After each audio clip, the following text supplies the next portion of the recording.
Hello everybody, and welcome to a quick tutorial on how to set up your WebEx account and how to navigate the WebEx video conference app. First, go to webex.com/downloads.html.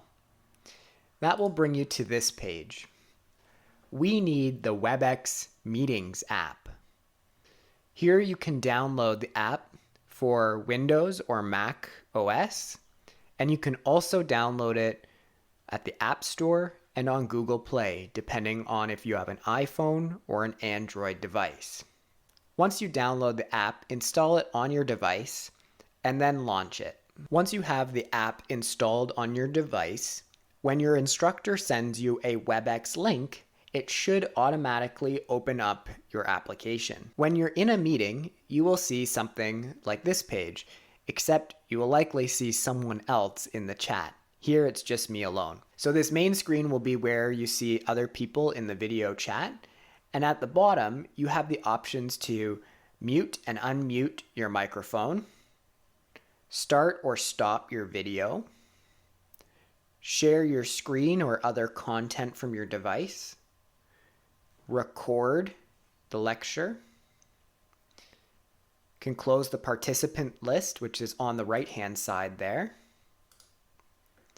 You can enter chat, so you can chat to everyone, or you can click in and you can chat privately to another participant if they're here. Then there are more options. You may or may not have these options because these are for the host. So if you don't see any of these, don't worry. And then lastly, you can end the meeting or exit the meeting.